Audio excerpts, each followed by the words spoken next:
Praise the Lord. ജീവജലത്തിൻ്റെ പുതിയൊരു എപ്പിസോഡിലേക്ക് എല്ലാ സഹോദരങ്ങൾക്കും യേശുക്രിസ്തുവിൻ്റെ അതിപരിശുദ്ധ നാമത്തിൽ സ്നേഹ വന്ദനം. ഇന്ന് 2025 ഓഗസ്റ്റ് മാസം 13-ാം തീയതി ബുധനാഴ്ച, സ്വർഗത്തിലെ ദൈവത്തിൻ്റെ അളവറ്റ കൃപയാൽ നാം ഏവരും ഒരു പുതുദിനത്തിലേക്ക് പ്രവേശിച്ചിരിക്കുന്നു. ഈ ദിനം എല്ലാ നിലകളിലും നമുക്കേവർക്കും സന്തോഷപ്രദവും അനുഗ്രഹമേറിയതുമായി തീരട്ടെ എന്നുള്ള പ്രാർത്ഥനയോടെ ഇന്നത്തെ വാഗ്ദത്ത വചനത്തിലേക്ക് പ്രവേശിക്കാം. ഇന്ന് ജീവജലത്തിൽ കൂടി പ്രോമിസ് വേഴ്സായി നമുക്ക് ലഭിച്ചിരിക്കുന്നത് വിശുദ്ധ മർക്കോസ് എഴുതിയ സുവിശേഷം 10-ാം അധ്യായം 48-ാം വാക്യം. സെയിന്റ് മാർക്ക് ചാപ്റ്റർ 10 വേഴ്സ് 48 നാം ഇപ്രകാരം വായിക്കുന്നു: മിണ്ടാതിരിക്കുവാൻ പലരും അവനെ ശാസിച്ചിട്ടും, ദാവീദ് പുത്ര, എന്നോട് കരുണ തോന്നണമേ എന്ന് അവൻ ഏറ്റവും അധികം നിലവിളിച്ച് പറഞ്ഞു.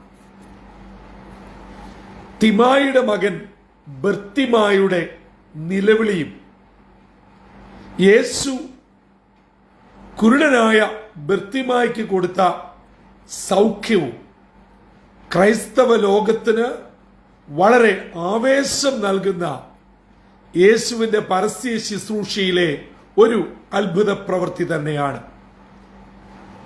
ഈ വിഷയത്തിന്റെ പശ്ചാത്തലം നമുക്ക് വളരെ പരിചിതമാണ്.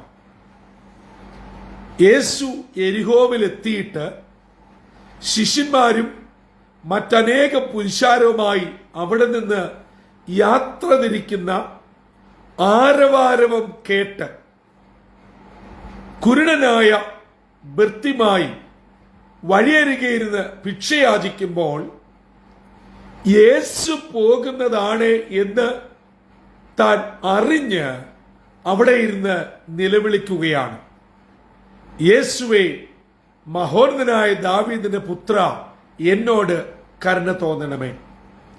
ഇത്രയും വലിയ പുരുഷാരം, അവരുടെ ആരവാരവങ്ങളും ബഹളങ്ങളും എല്ലാം അവിടെ നടക്കുമ്പോൾ ഈ ഒരു ഭിക്ഷക്കാരന്റെ നിലവിളി ആര് ശ്രദ്ധിക്കാൻ? അതുകൊണ്ട് ഈ ഭിക്ഷക്കാരന്റെ നിലവിളി പലർക്കും ഒരു അസഹ്യമായി മാറി, ശല്യമായി മാറി. ഇന്നത്തെ വാഗ്ദത്ത വചനമായ 48-ാം വാക്യത്തിൽ പറയുന്നു, പലരും അവനോട് മിണ്ടാതിരിക്കുവാൻ കൽപ്പിച്ചു. നീ ഒന്ന് മിണ്ടാതിരിക്ക, യേശു പോകുക, ഇങ്ങനെ നീ അലച്ചുകൂവിയിട്ടൊന്നും ഒരു കാര്യവുമില്ല. അവരെ പലരും ശാസിച്ചു. പക്ഷേ ആ ബർത്തിമായി ആ ശാസന കേട്ട് അടങ്ങിയിരിക്കുവാൻ കഴിയുകയില്ല.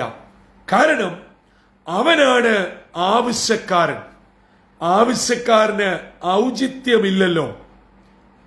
ആര് തന്നെ കുറ്റപ്പെടുത്തി, ശകാരിച്ചു, മിണ്ടരുതെന്ന് പറഞ്ഞു, ഇതൊന്നും ബർത്തിമായി മുഖവലയ്ക്ക് എടുക്കാതെ താൻ അത്യുച്ചത്തിൽ നിലവിളിച്ചു. കാരണം ആ ആരവാരവത്തിൽ തന്റെ നിലവിളിയും കരച്ചിലും മുങ്ങിപ്പോകുകയുള്ളൂ. അത് യേശുവിന്റെ അടുക്കൽ എത്തുകയില്ല. മാത്രമല്ല, തന്നെ ശകാരിക്കുന്നവർ തന്റെ ചുറ്റും നിൽക്കുന്നു. അതൊന്നും തന്റെ വിഷയമല്ല. യേശുവിന്റെ ചെവിയിൽ എന്റെ നിലവിളി എത്തണം എന്നുള്ള ഏകലക്ഷ്യത്തോടെ ബർത്തിമായി അത്യുച്ചത്തിൽ നിലവിളിച്ചു. എന്നെ കേട്ടുകൊണ്ടിരിക്കുന്ന പ്രിയ സഹോദരി സഹോദരങ്ങളെ, മാതാപിതാക്കളെ, ഇന്ന് പ്രാർത്ഥനയും ഉപവാസവും കൂട്ടായ്മയും നിലവിളിയും അനേകർക്ക് ഒരു പുച്ഛമായി മാറിയിരിക്കുന്നു. ഇതിനൊക്കെ ആവശ്യമുണ്ടോ? ദൈവം സർവജ്ഞാനിയാണ്, എല്ലാം അറിയുന്നു. അതുകൊണ്ട് നമ്മളിങ്ങനെ നിലവിളിച്ച് പ്രാർത്ഥിക്കേണ്ട കാര്യമുണ്ടോ? പ്രാർത്ഥനയോട് തന്നെ പുച്ഛമായ ഒരു ലോകം, പ്രാർത്ഥനയ്ക്ക് വിവിധ അഭിപ്രായങ്ങളുള്ള ഒരു ലോകം, അങ്ങനെയുള്ള സാഹചര്യത്തിലും ദൈവമക്കളെ നമ്മളെ ശകാരിക്കുന്നവരും പുച്ഛിക്കുന്നവരും നമുക്ക് ചുറ്റും നിൽക്കുമ്പോൾ ഞാൻ നിങ്ങളും ആവശ്യക്കാരെങ്കിൽ മടിക്കാതെ, നാണക്കേട് വിചാരിക്കാതെ, സ്റ്റാറ്റസ് ഒന്നും നോക്കാതെ ഉറക്കെ നിലവിളിച്ചാൽ അടുത്ത വാക്യത്തിൽ യേശു അവിടെ നിന്നു. ബർത്തിമായുടെ നിലവിളിയിൽ അവിടെ നിന്ന ഒരു യേശു ഇന്ന് പകൽ എന്നെ കേട്ടുകൊണ്ടിരിക്കുന്ന ദൈവജനമേ, നിങ്ങൾ ചില നാളുകളായി പ്രാർത്ഥിക്കുന്നു, ഉപവസിക്കുന്നു, ദൈവസന്നിധി നിലവിളിക്കുന്നു. ഒരുപക്ഷെ കുടുംബത്തിൽ നിന്നും സഭയിൽ നിന്നും എന്തിന് ഒന്നിച്ച് പ്രാർത്ഥനയ്ക്ക് ഇരുന്നവർ പോലും ഇറങ്ങി മറ്റുള്ളവരോട് പറയും, കഴിഞ്ഞ ഇത്ര ദിവസമായി നിലവിളിക്കുന്നു, പ്രാർത്ഥിക്കുന്നു, എന്തു ഗുണമാ, പിന്നെ ഞാനങ്ങ് പോയെന്നേ ഉള്ളൂ. ഇങ്ങനൊക്കെ പറഞ്ഞ് കൂടെ ഒരേ പായിലിരുന്ന് പ്രാർത്ഥിച്ചവർ പോലും നമുക്കെതിരെ പല വിധത്തിൽ വാക്കുകൾ ഉപയോഗിക്കുമ്പോൾ, സഹോദര സഹോദരി, എന്റെയും നിങ്ങളുടെയും ആത്മാർത്ഥമായുള്ള ഹൃദയത്തിൽ നിന്നുള്ള നിലവിളി, കണ്ണുനീർ, പ്രാർത്ഥന, യാചന ഒരിക്കലും വിലയില്ലാതെ വരികയില്ല. കേൾക്കേണ്ടവൻ കേൾക്കുക തന്നെ ചെയ്യും. എത്ര വലിയ പുരുഷാരവും, എത്ര വലിയ ബഹളങ്ങളും, എത്ര വലിയ ആരവാരവും, ആരെല്ലാം ശകാരിച്ചാലും, ആരെല്ലാം ഏതെല്ലാം വിധങ്ങളിൽ നമ്മെ പുച്ഛിച്ചാലും, നമ്മുടെ നിലവിളി കേട്ട് തിരിച്ചറിഞ്ഞ് ആ നിലവിളിയിൽ മറുപടി നൽകുന്ന ഒരു ദൈവം ജീവിക്കുന്നു. എന്നെ കേട്ടുകൊണ്ടിരിക്കുന്നവരിൽ പലരെങ്കിലും ഇതുപോലെയുള്ള നിന്ദയ്ക്ക് പാത്രീഭൂതരായേക്കാം. നമ്മുടെ മക്കൾ, കുടുംബത്തിലെ പ്രിയപ്പെട്ടവർ, കൂട്ടായ്മക്കാർ, നമ്മെ അറിയാവുന്നവരൊക്കെ ചോദിച്ചേക്കാം, ഇത്രയും നാള് പ്രാർത്ഥിച്ചിട്ട് എന്താ ഒരു മറുപടിയില്ലാത്ത, എന്തായി, എന്തുകൊണ്ടാണ് ഇപ്പോഴും നിങ്ങളുടെ അവസ്ഥ ഇങ്ങനെ തന്നെ? അങ്ങനെ നിങ്ങൾ ഒരു ചോദ്യം ഫേസ് ചെയ്യേണ്ടി വന്നാൽ ധൈര്യത്തോടും സന്തോഷത്തോടും ആത്മധൈര്യത്തോടും കൂടെ അവരോട് പറയണം, എന്റെ പ്രാർത്ഥന കേൾക്കുന്ന ഒരു ദൈവം ജീവിക്കുന്നു, എന്റെ നിലവിളിയിൽ ഇറങ്ങി വരുന്ന ഒരു ദൈവം ജീവിക്കുന്നു. ഇന്നല്ലെങ്കിൽ നാളെ എന്റെ തമ്പുരാൻ എന്റെ പ്രാർത്ഥനയ്ക്ക് മറുപടി തരും. ഞാനത് വിശ്വാസ കണ്ണോടെ ഏറ്റെടുത്ത് സ്തോത്രം ചെയ്യുന്നുവെന്ന് ഉറച്ച തീരുമാനത്തോടെ പറയുവാൻ നമുക്ക് കഴിയുന്നുവെങ്കിൽ നമ്മുടെ വിശ്വാസ ജീവിതം അനുഗ്രഹിക്കപ്പെട്ടതായി തീരും. അല്ല എങ്കിൽ ആ ചോദ്യത്തോടു കൂടി നാം നിരാശപ്പെടും, പിറുപിറുക്കും, ദൈവത്തെ തന്നെ ചോദ്യം ചെയ്യും, പിന്മാറ്റത്തിലേക്ക് പിന്മാറിപ്പോകും. ഇന്ന് പകൽ ഈ ബർത്തിമായിയെ പോലെ ആരെല്ലാം ശകാരിച്ചാലും അത്യുച്ചത്തിൽ നിലവിളിക്കുവാൻ തമ്പുരാൻ നമ്മെ സഹായിക്കട്ടെ.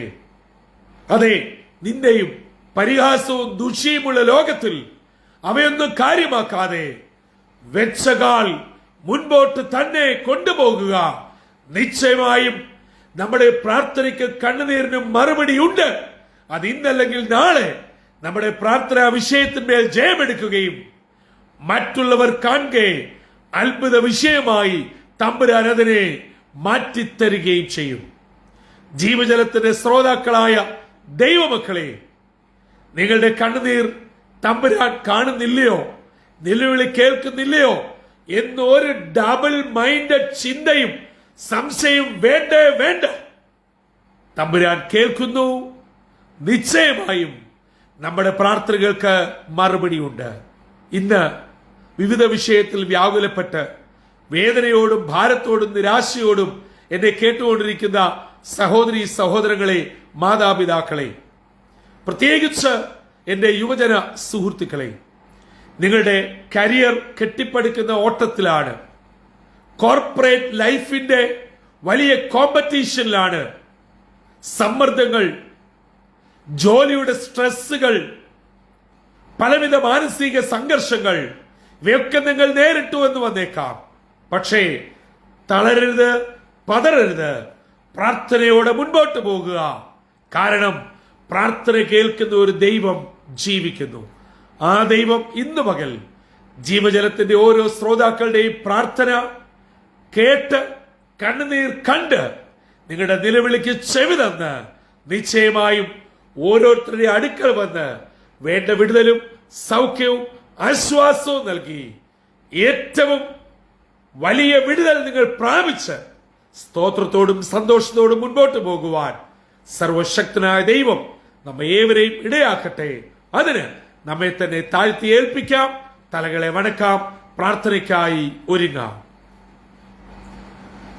സകല ആശ്വാസത്തിന്റെ ഉറവിടമാകുന്ന ദൈവമേ, സ്വർഗീയ പിതാവേ, മനോഹരമായ പുതിയ പ്രഭാതത്തിനായി നന്ദിയോടെ ഞങ്ങൾ അങ്ങയെ സ്തുതിക്കുന്നു, സ്തോത്രം ചെയ്യുന്നു. തിമായിയുടെ മകൻ ബർത്തിമായി, ജന്മന അന്ധനായവൻ, യേശു പോകുന്ന ആരവാരവ ശബ്ദം കേട്ട് തന്റെ സൗഖ്യത്തിന് വേണ്ടി നിലവിളിച്ചപ്പോൾ, അനേകർ തന്നെ ശാസിച്ചപ്പോൾ, അനേകർ മിണ്ടരുതെന്ന് വിലക്കിയപ്പോൾ, യേശു കേൾക്കത്തക്കവണ്ണം അത്യുച്ചത്തിൽ നിലവിളിച്ചത് തന്റെ വിടുതലിന് സൗഖ്യത്തിന് കാരണമായെന്ന് ഇത് ഞങ്ങളെ കേൾപ്പിച്ചതിനായി സ്തോത്രം. അപ്പാ, ഞങ്ങളുടെ ജീവിതത്തിൽ ഇതുപോലെയുള്ള ഘട്ടങ്ങൾ വരുമ്പോൾ നിരുത്സാഹപ്പെടുത്തുവാനും ശകാരിക്കുവാനും ഞങ്ങളെ പലവിധങ്ങളിൽ കുറ്റപ്പെടുത്തുവാനും ആളുകൾ ഞങ്ങൾക്ക് ചുറ്റും വന്നുകൂടുമ്പോൾ അവയൊക്കെ ഞങ്ങൾ തൃണവത്ഗണിച്ചുകൊണ്ട് പ്രാർത്ഥനയോടെ അങ്ങയിൽ ആശ്രയിച്ച് ഞങ്ങൾ ഉച്ചത്തിൽ നിലവിളിക്കുവാൻ ഞങ്ങളെ ഒരുക്കണമേ. ഞങ്ങളുടെ നിലവിളിയുടെ ശബ്ദം കേട്ട് സ്വർഗത്തിന്റെ കവാടം തുറക്കുന്ന ഒരു ദൈവം ജീവിക്കുന്നുവെന്ന് മറ്റുള്ളവർക്ക് മനസ്സിലാകത്തക്കവണ്ണം സാക്ഷ്യത്തിന്റെയും വിടുതലിന്റെയും ദിനമാക്കി തീർക്കണം. ദൈവജനം കേട്ട് തങ്ങളെ തന്നെ സമർപ്പിക്കുന്ന എല്ലാവരെയും അനുഗ്രഹിക്കണം. സ്വർഗീയ നന്മകൾ കൊണ്ട് പൊതിയണം. യേശുവിൻ നാമത്തിൽ അപേക്ഷിക്കുന്നു, കൃപയോടെ കേൾക്കുമാറാകണമേ. ആമീൻ, ആമീൻ, ആമീൻ.